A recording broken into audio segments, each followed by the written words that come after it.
Hello everyone, welcome to our interview today. I'm Reza Rad from Radicad, and here we are with Nellie Gustafsson. Did I say that right? Yes, okay. that is correct. From Microsoft. Yes. Welcome. Thank you for coming. Thanks for having me. I'm very excited to talk to you, Reza. Thank you. Yeah. So tell us about yourself, how long you've been with the team, and what do you do in the Microsoft Fabric product set? Sure. So I'm a principal PM manager, so I lead a product management team. And the areas that I drive in Fabric are the data science module. Correct. That you may have seen, right? Yeah. We're now generally available.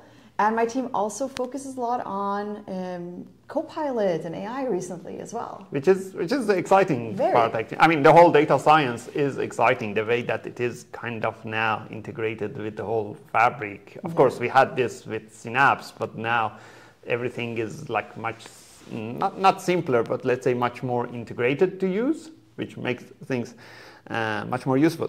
Talking about Copilot in Notebook, that's pretty exciting. I mean, a lot of data science people, they would go and start writing the code, but having this ability to just, let's say, looking at the code and giving, getting an explanation on that.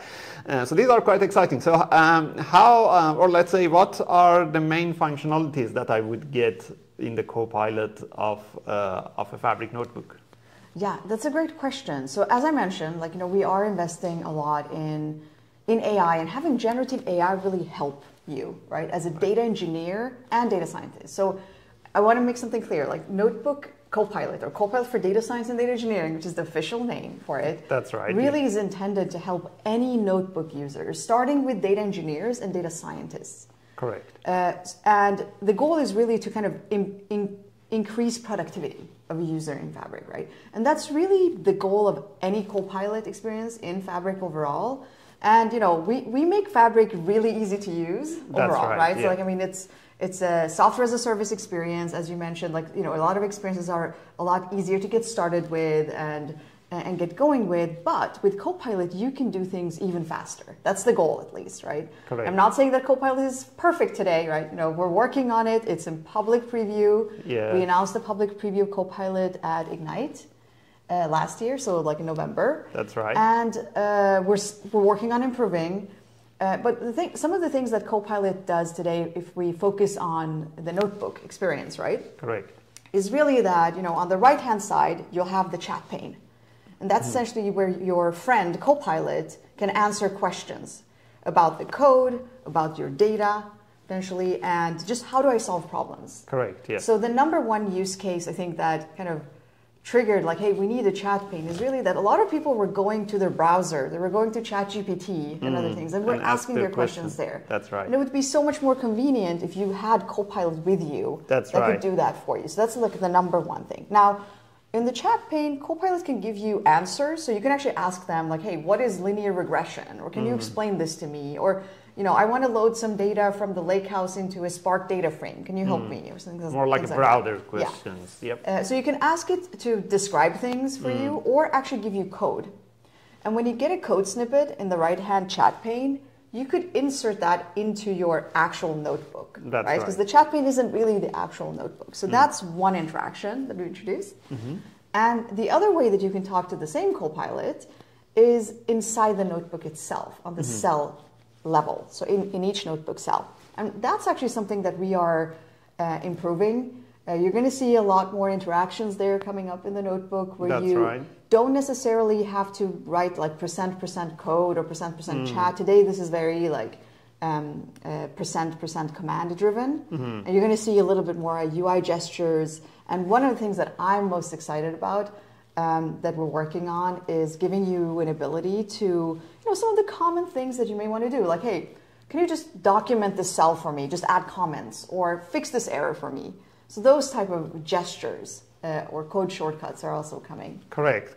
And am I right that the Copilot is not, the way you implemented it, is not learning from my previous questions or things like that? It is just if the LLM itself gets upgraded, I would get a better experience of that Copilot, right?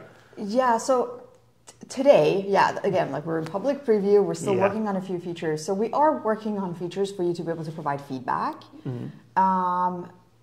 But initially, it's not going to, the feedback is not going to necessarily automatically improve.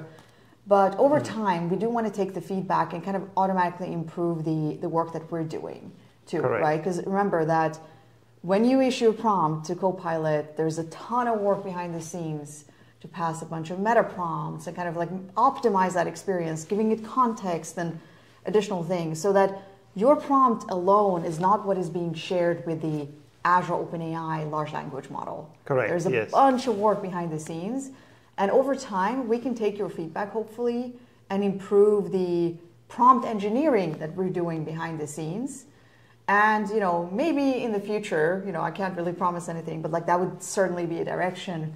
We would love to get to a way where we can also, on the fly, run reinforcement learning. Correct.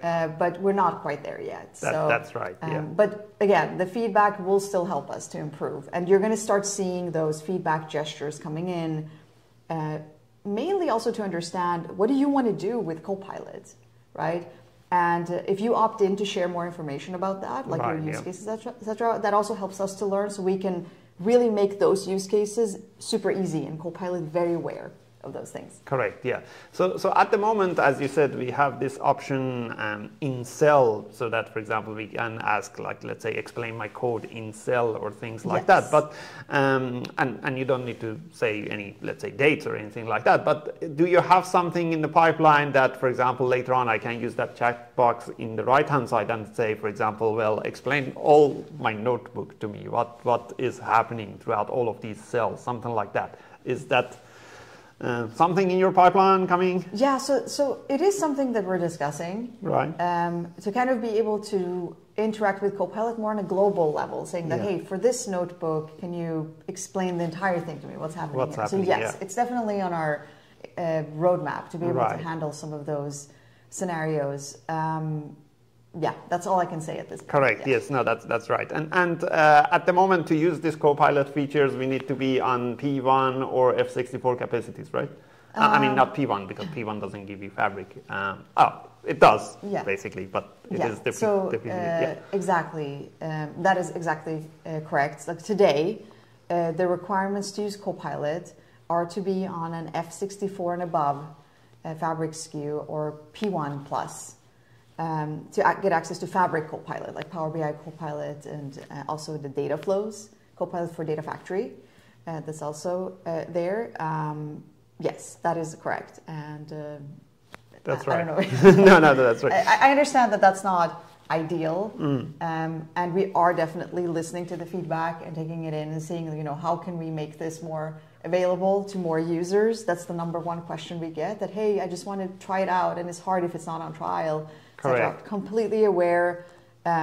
Please keep sharing that feedback. Again, if you even want to post an idea for the Fabric ideas, I would encourage you to even post that and have others vote it up, because that also it's a strong signal. But we are hearing you loud and clear. That's right. Is that usually the best channel to give feedback to you, the ideas that Power BI, Fabric? Honestly, it is a very, very good avenue. Right. Because we definitely listen to it, and it's such a hard data point, right? Because we can basically point to like, hey, look at all the votes that this feature is getting. Right. We can even follow up with people, you know, if they're willing to share, you know, like why they voted on something, etc. So like, it is a really good avenue, and for every planning cycle, that is one of the top sources of feedback that we look at, and really essentially go and say, hey, out of the ideas that the community posted, how many of them did we manage to deliver? Correct. Right? Yes. So it's something we measure. That's right. Yeah. Cool. One last question, might not be that much related to the rest of the things, but let's say if someone wants to get into data science space or data engineering space, these days, like a lot of different technologies, a lot of different languages, a lot of different things to learn. What is your advice to them? You know, I think that, of course, you know, I would say Fabric is actually a great way to get started. If you want to get familiar with concepts, we're also working on, you know, learning modules to ensure that Fabric is part of the data science certification path and learning modules. That's we have them on data science as well. And the fact that Fabric is very easy to get started with, for example, you don't have to necessarily worry about like, okay, if I'm new to this, I don't know how to set up a Python environment, I don't know how to do some of these things. It's really a great way to sign up for a trial and get started. Now, with that said, in the certification paths and learning modules, there is so much content out there. But I would even say that, tying back to Copilot, right? One of the visions that we have with Copilot is that it should actually accelerate people who are newer to a space to be able to learn more quickly and have that kind of assistant by their side. So it sounds a little bit biased maybe, but I would say if you want to get started and you don't have any prior experience, let's say you're an analyst or you've just used Power BI or other things and not used the other modules in Fabric, I would really encourage you to explore that and use Copilot as something you can lean on, right? And if Copilot is not doing a good enough job, let us know, right?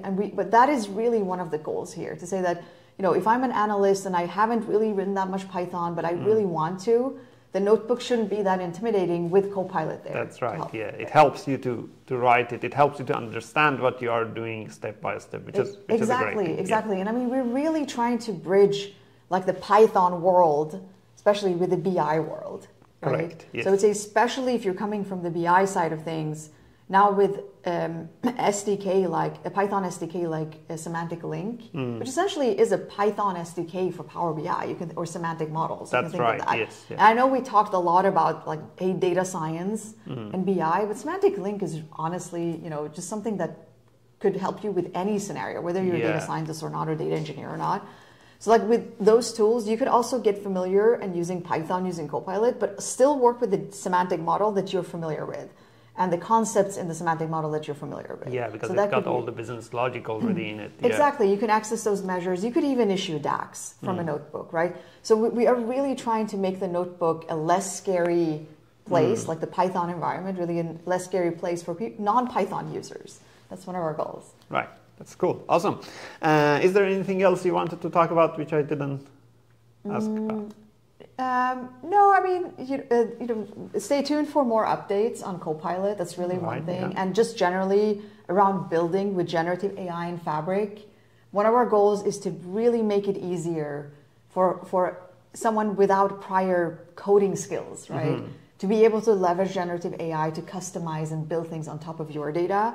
So I would say stay tuned for more updates and more experiences around that, besides Copilot. Great, awesome. And the best place for people to like tune into news is the blog for Microsoft Fabric, right? Yes, definitely. That's a great and post. Any events. And yes, and I would say generally the Fabric blog, because if you look at the Fabric blog, you know, we have a lot of our AI blog posts around Copilot, in addition to the monthly blog. That's right. So I would really subscribe to the Fabric blog. Awesome, cool. How people can get in touch with you? LinkedIn, Twitter, which one is better? Or any other? Yeah, Twitter, LinkedIn are both great places to get in touch with me, for sure. I'm always monitoring there. Great. Yeah. Fantastic. Thank you for your time. Really appreciate that. Thank you for having me. Thank you. And thank you everyone for watching. Until the next interview. Bye.